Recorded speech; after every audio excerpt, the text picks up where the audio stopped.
Well, after the Blob video, I'm probably not going to be doing any more dual remake original reviews. That's confusing.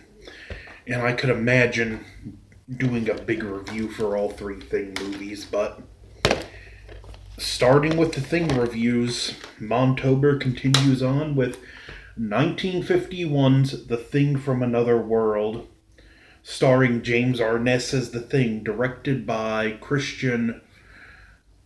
I'm not sure how to pronounce it. It's Nyby, I think, Nyby, and co-directed by Howard Hawks, which shows a lot of Hawks's style of filmmaking is in this. Even his fast-paced, overlapping dialogue. Like there's a scene towards the end where they're getting ready for the final showdown with the Thing, and the reporter Scotty goes, "This reminds me of the first execution I covered," and the Captain Henry asked, "Did you get a picture of that, Scotty?" Which is a running joke through the film because he's wants a picture, but he can't get one of the Thing. And he goes, "No, I didn't." He goes, "No, they didn't allow cameras, but some guy." And then another one of the people interrupts. Geiger counters up, and it goes into another line of dialogue. And like we never get to find out what that one guy did. I want to know what he did. This is very different from the John Carpenter movie, even though it has a lot of similar core principles, and there is some of a debate. Some people like to claim this is not a remake. First of all, this is based, both of these are based off of the John W. Campbell story, Who Goes There? It says so in the credits of this film right here. As a matter of fact, John Carpenter refers to this film as the original, which, if this is the original, by reason, this is a remake, so yeah. I'm going with what John Carpenter says, and this is the original. A lot of people that like to say this isn't a remake just do so because they can't justify films shouldn't be remade with the love they have for the John Carpenter film, but I'll get to that one in its own time. This Thing is very different. It's a plant-based life form that still needs blood. It can grow new things with seed pods that are in its arms if it plants them and waters them with blood. So equally apocalyptic. It's equally apocalyptic what the Thing is capable of, even if it wouldn't be as fast of a overall thing. This time, like, it can breed an army rather than just assimilate an army. But this Thing does come across as sufficiently menacing at time. A funny story. There was a newspaper boy that would deliver newspapers to the studio lot, and he went to deliver James Arness's newspaper when James Arness was in his trailer in full makeup, and it scared the kid so bad he never went back to that trailer.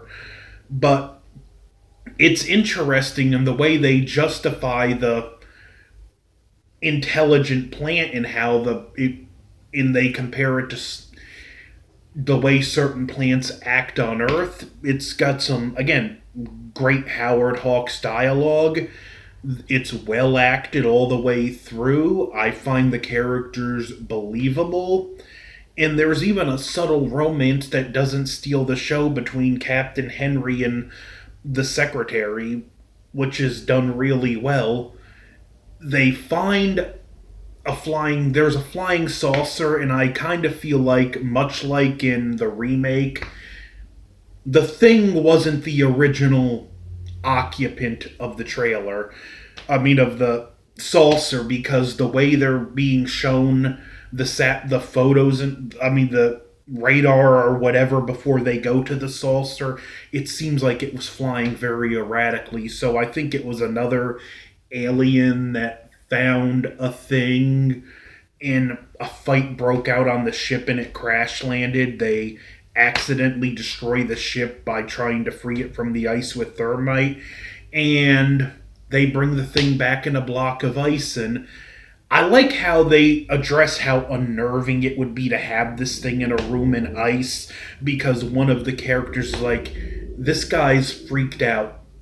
It's clear enough you can see the thing. He describes how the hands are, how it has no hair, and he says, and the eyes are open, and it looks like they can see. And he's like, I think rather than the 4-hour shift standing guard, we should cut it to 2 hours, which it makes sense for morale. That would be unnerving, and the sooner you can get a fresh person in there to stand guard, the better. The one guy who goes in, and I'll give him credit that he didn't realize it was an electric, that blanket was electric, because he's in a full electric flight suit and he has thick gloves, but he throws the blanket over the thing. That's what frees it from the ice. And this scene's really great because he's at his table. He goes to pour a cup of coffee, and you see a shadow, and he shoots at it. And meanwhile, the dogs outside sense it, and they're barking, trying to warn him of danger. And what's interesting with this thing is how not only the seed pod things, but it fights with the dogs, it kills a couple of them, and the dogs rip off an arm, and they're studying the arm in the laboratory, and as the warm temperature from the building thaws the blood, it allows the arm to absorb the blood, and we see the hand start moving. So, again, very interesting implications. The thing, and it's never stated in the movie, but the arm could probably grow another thing. As well as there's the cliche doctor who just wants to study it and refuses to see the threat. There's a part where he plants the seed pods and waters them with blood they had on storage in case of emergencies, and they grow into little like sprouts. And this scene is done, and again, it's done in one of those ways where the implications are chilling as he talks about his experiment, and he tells one of the other doctors, listen to it. So he puts his stethoscope on and puts it against the sprout. And I like this actor's way of handling the scene, because he does it, then he takes it off and moves away. You can tell he's clearly terrified, but he's trying to still be rational about it. And it sounds like the wail of a newborn child that's hungry, and the other doctor still doesn't see the threat.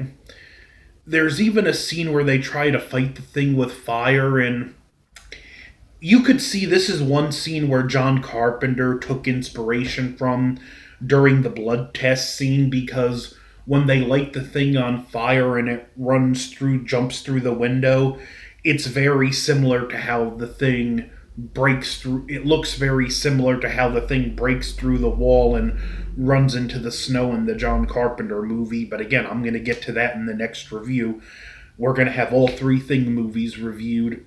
This one is a solid film, and if you're a fan of the John Carpenter movie, you really have to see this. I really don't get how you can be a fan of the John Carpenter movie and not at least be willing to give this one viewing. And it's John Carpenter's favorite movie of all time, so that should say at least something. But still, great film, and like I said, the performances are good and believable. With the exception of Dr. Carrington, no one acts stupid in this film, which is something I like. People acting rational in a horror movie. It can be fun. The Thing is sufficiently menacing in the big, tall, brooding monster sort of way.